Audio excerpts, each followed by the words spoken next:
मुजफ्फरनगर से चल करके आए हैं सीताराम कटारिया जी। मैंने अभी बताया था उन्होंने सुपरपाल में बहुत अच्छा बहुत बिहार बनाया है और ये हमारा सौभाग्य है कि हमारे बीच में वो आए। तो मैं 2 मिनट के लिए उन्हें बुलाना चाहूँगा। श्री सीताराम कटारिया जी भैया डिस्टर्ब ना करो, कोई भी प्रत्याशी हमारे मान्यवर जी बोल रहे हैं या उनको सुनो भैया, एकदम बीच में डिस्टर्ब मत करो।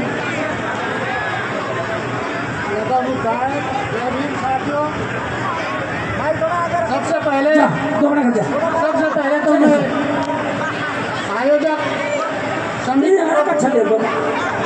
उनका धन्यवाद करना चाहूँगा कि इतना अच्छा इतना भव्य कार्यक्रम इन्होंने आयोजित किया और आज का ही नहीं कल का भी। और मैं इतनी मेहनत से इतना जैसे कि मुझे मालूम हुआ कि 150 गांव इन लोगों ने कवर किए हैं, तो ये इनकी हिम्मत की बात है। और आज इस मंच के माध्यम से बाबा साहब की 133वीं जन्म जयंती का आज सभी लोगों को बधाई देता हूँ। बहुत बहुत बधाई हो आप लोगों को। साथियों, पिछले शनिवार इतवार में अभी शनिवार 7 तारीख को हमने भी सुपरताल के अंदर एक बहुत बिहार बनाया और वहाँ पर बाबा साहब का 133 फीट लंबा केक काटा है। ये हमारे देवेंद्र जी वहाँ पर थे और वहाँ पर जो है ना वो था, तो हमने ये देखा कि बाबा साहब के जन्म दिवस के अवसर इतना जोश यहाँ इस मुरादनगर के अंदर मैं पहली बार देख रहा हूँ। पहले मैं आगरा से मैंने 71 में MBA किया था, वहाँ मैं जब बाबा साहब की जयंती देखता था और लेकिन वहाँ भी इतना दो भीड़ नहीं थी जितनी यहाँ पर है। मैं ज़्यादा समय न लेकर के मैं वहाँ पर आपको बहुत बहुत बधाई देता हूँ और इसी के साथ जो है अपनी वाणी को बढ़ा देता हूँ। जय भीम, जय भारत। हरि प्रकाश जय साहब, खेमचंद जी और रूप किशोर प्रधान जी, वो सभी साथी आकर के सीताराम कटारिया साहब का सम्मान करेंगे। और इसी के साथ अगले वक्ता हमारे श्रीमती रचना प्रधान जी ग्राम भेदा, रचना प्रधान जी ग्राम भेदा, जो हमारे रूप किशोर प्रधान जी की पत्नी है।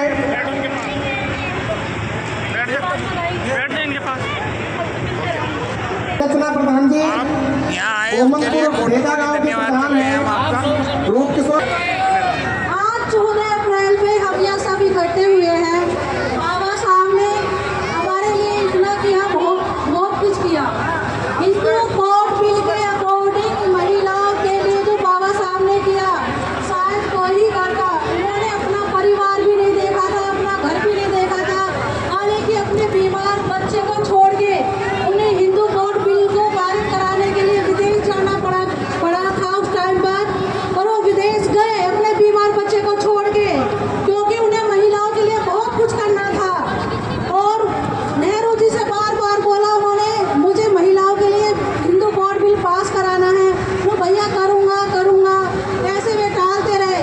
कहने लगे अभी अभी मैं नया नया प्रधानमंत्री बना हूँ, मैं इतना बड़ा कोड बिल पास नहीं कर सकता महिला के लिए।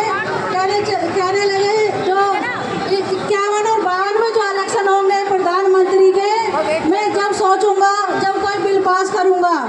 तो ऐसी मंच सस्ता था, ऐसी पब्लिक रहती थी। नेहरू जी ने बोला था उनसे पब्लिक से, मैं हिंदू कोड बिल पास करूंगा, मुझे वोट देना। तो ये लोग इन बातों से अनभिज्ञ थे, इतने परिचित नहीं थे। लोगों ने कहा कोई बिल पास होगा भैया इसी को वोट देंगे, चलो हम कोई बिल पास करेंगे। तो उन्होंने वो बन गए प्रधानमंत्री और बाबा साहब फिर उनके पास गए, मुझे महिलाओं के लिए कुछ करना है, ये हिंदू कोड बिल पास करिए। तो कहने लगे चल भैया अब तो हमें बिल पास करना ही पड़ेगा। ये महिलाओं के लिए उन्होंने इतना किया, बहुत किया। मुझे लगता है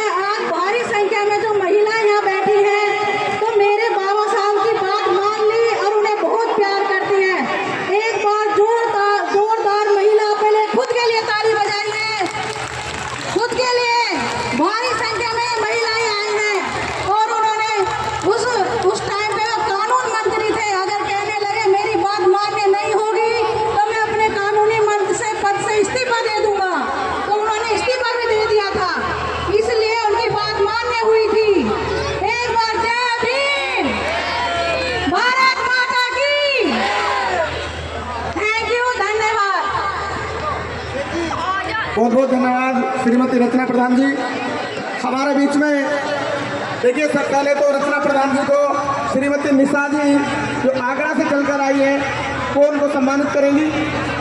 और हमारे बीच में मोदी नगर पालिका के वर्तमान चेयरमैन भाई विनोद वैशाली जी आ चुके हैं। मैं गुजारिश करूंगा कि वो आए और मंच पर स्थान ग्रहण करें। साथियों आप सोच रहे होंगे कि वैशाली कौन सा गोत्र होता है, तो मैं आपको बताना चाहूँगा भाई विनोद जाटव जी है, इसलिए विनोद वैशाली बोलते हैं। बहुत अच्छे हमारे साथी हैं, हमारे भाई हैं।